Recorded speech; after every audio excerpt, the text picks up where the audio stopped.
गंभीर वित्तीय स्थिति के बीच यूक्रेन की ध्वजवाहक यूआईए यूक्रेन इंटरनेशनल एयरलाइंस को देश के सरकारी स्वामित्व वाले बैंक द्वारा की गई कानूनी कार्रवाई का सामना करना पड़ रहा है। एयरलाइन पर वर्तमान में करोड़ों डॉलर का कर्ज है और कथित तौर पर वह बाजार मूल्य से कम कीमत पर संपत्तियों की नीलामी कर रही है। कीव इंडिपेंडेंट के अनुसार राज्य के स्वामित्व वाले बैंक उक्रेक्सिमबैंक ने 31 अक्टूबर को यूआईए के खिलाफ मुकदमा दायर किया। दिवालियापन की कार्यवाही 22 नवंबर को कीव के वाणिज्यिक न्यायालय के माध्यम से शुरू हुई।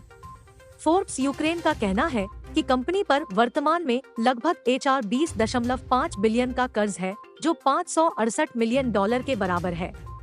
24 फरवरी 2022 को रूस के पूर्ण पैमाने पर आक्रमण के कारण एयरलाइन ने वाणिज्यिक यात्री परिचालन बंद कर दिया, जिसका अर्थ है कि वाहक ने लगभग 2 वर्षों में अपने नाम के तहत किसी भी नियमित रूप से निर्धारित उड़ान का संचालन नहीं किया है। कीव इंडिपेंडेंट का कहना है कि पट्टे पर देने वाली कंपनियों ने तब से यूआईए के 10 विमानों को वापस बुला लिया है, जो यूक्रेन के बाहर सुरक्षित रूप से रखे गए थे। एयरलाइन ने अपने शेष 4 जेटों के लिए गतिविधि खोजने की कोशिश की, जिसमें एयर बाल्टिक को विमान की वेट लीजिंग भी शामिल है। हालांकि यह सितंबर 2022 में बंद हो गया। तब से कोई यूआईए उड़ानें संचालित नहीं हो रही है।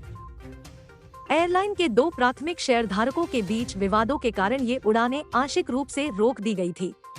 फोर्ब्स से बात करते हुए एयरलाइन के सूत्रों ने अक्टूबर के अंत में बताया कि कंपनी की संपत्तियों को उनके बाजार मूल्य से काफी कम कीमत पर नीलाम किया जा रहा है। 8 जनवरी 2020 को तेहरान से कीव के लिए उड़ान भरने वाली यूक्रेन इंटरनेशनल एयरलाइंस की उड़ान 752 को उड़ान भरने के तुरंत बाद ईरानी बलों ने मार गिराया।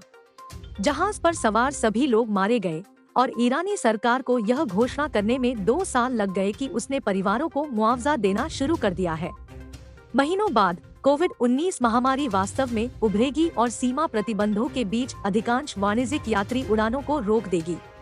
इनमें से कई प्रतिबंध 1 वर्ष से अधिक समय तक चलने के कारण यूक्रेन को अपनी पूर्वी सीमा पर रूस के आक्रमण से फिर से पीड़ित होने से पहले सामान्य स्थिति की बहुत छोटी खिड़की मिलेगी।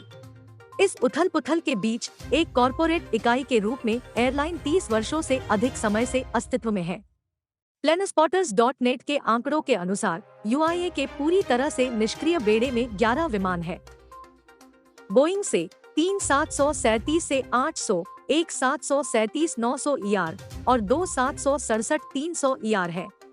शेष 5 जेट एम्ब्रेयर क्षेत्रीय जेट हैं, 4 ERJ 190 और 1 ERJ 195। 11 विमानों में से 10 कीव बोरिस्पिल अंतर्राष्ट्रीय हवाई अड्डे पर खड़े हैं, जबकि एक अकेला ERJ 190 ओडेसा में हवाई अड्डे पर खड़ा है। आक्रमण के बाद 2022 में यूआईए बेड़े से बाहर निकलने वाले 737 में से कुछ अब लिथुआनिया के क्लासजेट के लिए उड़ान भर रहे हैं, जबकि अन्य तुर्की की मावी गोक एयरलाइंस MGA के लिए उड़ान भर रहे हैं। कईयों को यूक्रेन के भीतर विंडरोज एयरलाइंस में फिर से पंजीकृत किया गया है।